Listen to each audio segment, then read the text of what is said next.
Saya menyampaikan itu artinya apa? Artinya, biar nanti waktu yang berbicara. Karena membangun sebuah ibu kota seperti Nusantara ini butuh waktu, butuh proses. Tidak hanya setahun, 2 tahun, 3 tahun.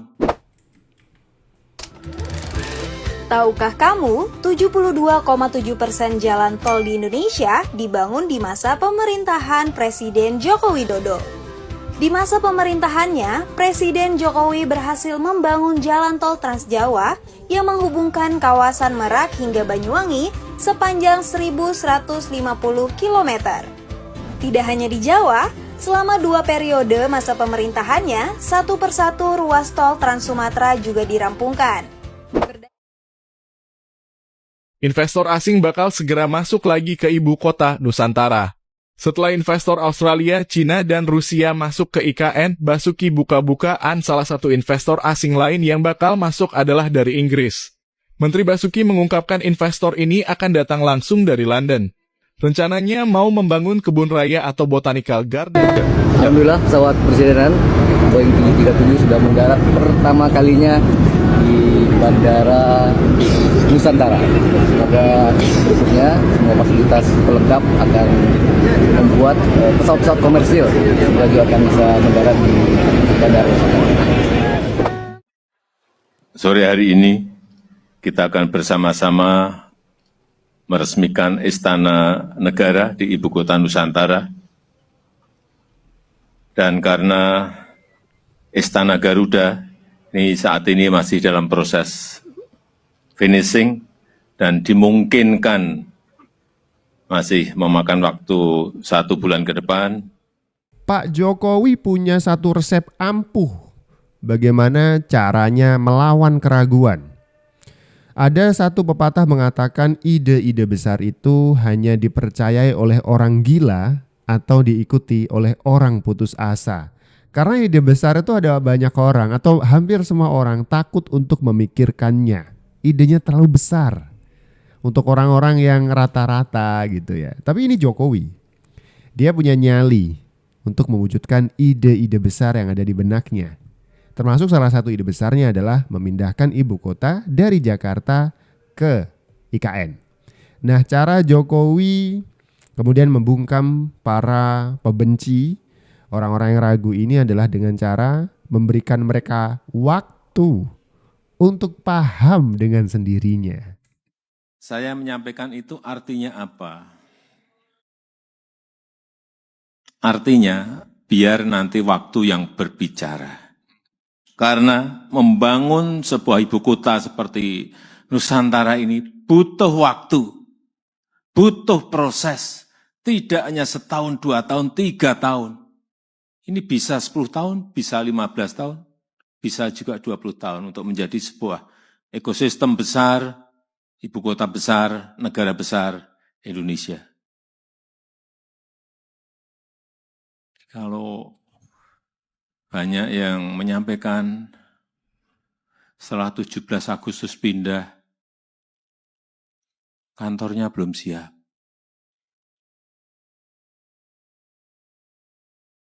Yang untuk hunian juga masih dikerjakan.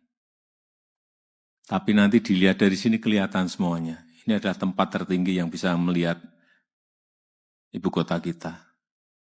Dan ini memang ruangan ini ruangan yang paling baik. Bapak, Ibu nengok ke belakang kelihatan semuanya. Sekali lagi, semuanya butuh waktu dan semuanya butuh proses.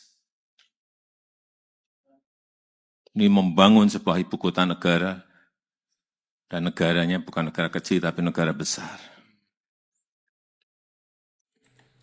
Jadi ini resep penting ya. Biar yang nggak percaya itu, biar yang para yang ragu-ragu itu, dia akan menyaksikan dengan mata kepalanya sendiri tanpa Jokowi harus capek-capek menjelaskan bahwa ini adalah pikiran yang tepat, bahwa ide ini bahkan dari presiden pertama sudah dipikirkan, sudah ada ide, sudah ada kemauan untuk memindahkan ibu kota dari Jakarta. Tapi baru Jokowi yang punya nyali, baru Jokowi yang punya tekad untuk mewujudkan ide-ide besar ini. Jadi Jokowi emang nggak ngasih kesempatan atau nggak ngasih panggung atau nggak ngasih penjelasan yang begitu bertele-tele. Kalau orang nggak mau percaya, ya udah nggak mau percaya aja. Jadi biarkan waktu ini memberi penjelasan kepada mereka, biarkan waktu menjawab. Karena proses pembangunan IKN bisa jadi 10 tahun, 20 tahun, 30 tahun baru selesai. Kemarin kan Delonik sama Magnum, ke depan ini ada Botanical Garden dari London. Lainnya saya lagi difinalkan sebut Basuki. Oke, gimana? Didi Riyadi, siapa lagi? Refli Harun, siapa lagi? Ada banyak ya yang ragu IKN itu akan diteruskan pembangunannya. Terlebih lagi ragu juga ada investor yang mau dan berkenan untuk naruh uang di sana. Nih, satu persatu investor asing udah mulai progres, udah mulai groundbreaking tuh kan. Udah mulai muncul, udah mulai terrealisasi investasinya. Biarkan waktu yang menjawab. Gimana sekarang? Diem kan? Diem. Nah, kali ini Presiden Joko Widodo meresmikan meresmikan langsung Istana Negara Istana di Ibu Kota Negara. Nusantara Jumat sore. Dalam peresmian, Jokowi didampingi Ibu Negara Iriana beserta sejumlah Menteri Kabinet Indonesia Maju. 3, 2, 1.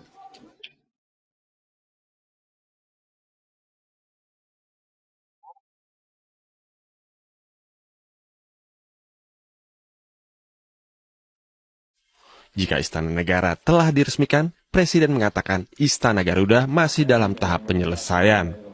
Istana Garuda diperkirakan akan selesai bulan November 2024 dan akan diresmikan oleh Presiden berikutnya, Prabowo Subianto. Dan kita juga tidak ingin tergesa-gesa, semuanya yang paling penting berjalan sesuai dengan target waktu yang telah ditentukan, dan untuk Istana Garuda nanti akan diresmikan oleh baru Bapak Prabowo. Dan kita harapkan nanti kegiatan-kegiatan kenegaraan yang besar, yang butuh tempat yang gede, bisa dilakukan di sini, di IKN. Istana Negara IKN difungsikan sebagai kediaman resmi Presiden, sedangkan Istana Garuda berfungsi sebagai kantor Presiden. Dalam momen bersejarah ini, Menteri ATR Ketua BPN Agus Harimurti Yudhoyono menyerahkan sertifikat lahan istana kepada Mensesnek. Acara ditutup dengan penandatangan prasasti oleh Presiden Jokowi. Riani Mantini melaporkan dari Penajam Pasir Utara. Salah satu yang di-spill oleh Ibu Sri Mulyani adalah surat tanah dari Istana Presiden. Waktu itu 2018 atau tahun berapa ya, itu Ibu Sri pernah pidato gitu ya, yang menyatakan bahwa Istana Presiden itu kejelasan surat-suratnya masih dipertanyakan. Bahkan lawakan Ibu Sri, kalau misalkan ini anak cucu Dendels datang ke Indonesia terus mau ngusir para menteri dan presiden yang duduk di Istana Merdeka, bisa jadi kejadian gitu. Karena belum ada surat-surat resminya, masih emang peninggalan kolonial banget begitu. Nah, kali ini sebagai komitmen juga Menteri ATR BPN Pak AHY Pak AHY ini langsung ngasih ini simbolis surat sertifikat dari lahan yang dipakai oleh negara untuk membangun IKN ini. Tuh gitu caranya ya kan. Sore hari ini kita akan bersama-sama meresmikan Istana Negara di Ibu Kota Nusantara. Dan karena Istana Garuda ini saat ini masih dalam proses finishing dan dimungkinkan masih memakan waktu 1 bulan ke depan, maka pada hari ini saya akan meresmikan Istana Negara terlebih dahulu, dan nanti untuk Istana Garuda akan diresmikan oleh Presiden Prabowo Subianto. Dan dengan mengucap Bismillahirrahmanirrahim pada siang hari ini, saya resmikan Istana Negara di Ibu Kota Nusantara. Terima kasih. Wassalamualaikum warahmatullahi wabarakatuh.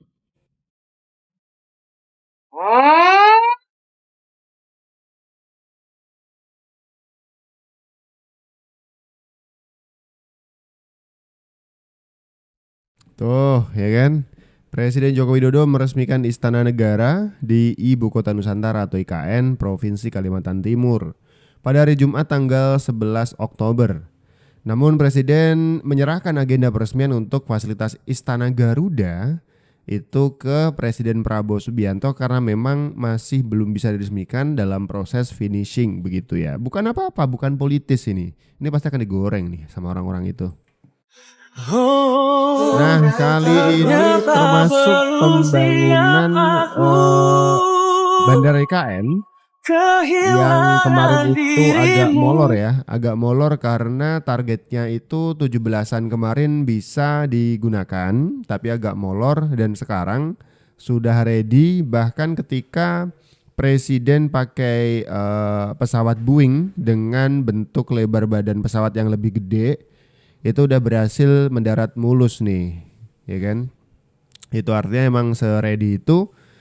Pun juga kalau misalkan kita ngebahas soal Bandara IKN, instruksi dari Presiden memang ini dibuka untuk jadi bandara komersil sekalian. Jadi bukan cuman untuk keperluan orang-orang pemerintahan, Presiden, para menteri dan yang terkait pergi ke IKN, cuman juga bandara ini bisa lebih fungsional lagi digunakan oleh masyarakat luas. Berkibarlah bendera. Alhamdulillah pesawat presidenan Boeing 737 sudah mendarat pertama kalinya di Bandara Nusantara. Semoga berikutnya semua fasilitas pelengkap akan membuat pesawat-pesawat komersil juga akan bisa mendarat di Bandara Nusantara. Oke, ini adalah pesawat berjenis Boeing 737-800 BBJ mendarat di Bandara Nusantara dengan proses pendaratan yang mulus begitu. Ini menunjukkan bahwa ini sudah ready ya teman-teman semuanya ya. Pembangunan emang begini masif di era Joko Widodo, bahkan menurut statistiknya, kita bahas konteksnya soal jalan tol misalkan, itu jalan tol yang dipunyai negara ini Indonesia, 72%-nya dari semua jalan tol yang ada itu dibangun di era Joko Widodo.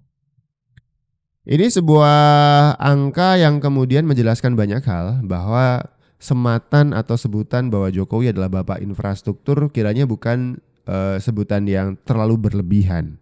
Karena memang pembangunan di era Joko Widodo itu sangat-sangat masif ini teman-teman. Tahukah kamu, 72,7% jalan tol di Indonesia dibangun di masa pemerintahan Presiden Joko Widodo.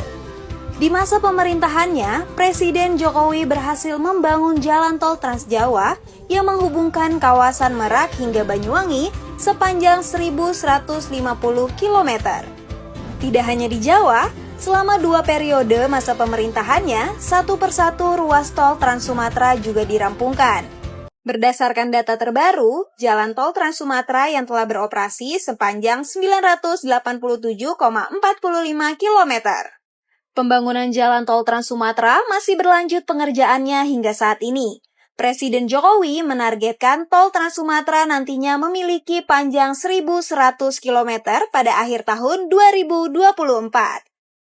Pembangunan tol ini tentu tidak hanya berfungsi sebagai jalur transportasi, tapi juga memberikan dampak signifikan bagi perekonomian nasional. Tol Trans Jawa contohnya, mobilitas orang dan barang kini menjadi lebih cepat, dampaknya yakni peningkatan efisiensi logistik, waktu tempuh yang berkurang hingga 50% membuat distribusi barang lebih lancar. Selain itu, industri manufaktur juga ketiban untung dan pertumbuhan. Peningkatan efisiensi transportasi telah mengurangi biaya logistik hingga 30%.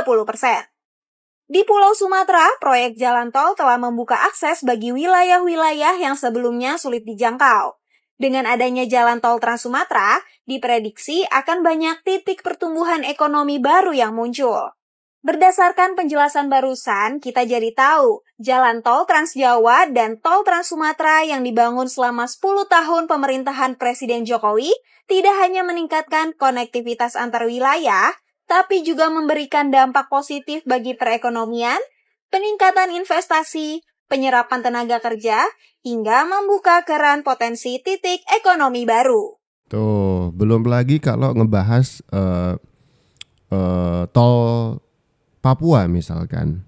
Daerah terluar dari Jakarta, ya kan, paling jauh tuh di ujung timur, itu dibangun juga oleh Joko Widodo. Seperti yang saya sebutkan tadi, faktanya secara statistik memang 72% dari jalan-jalan tol yang ada di Indonesia itu dibangun di era Joko Widodo. Bukti ya teman-teman ya.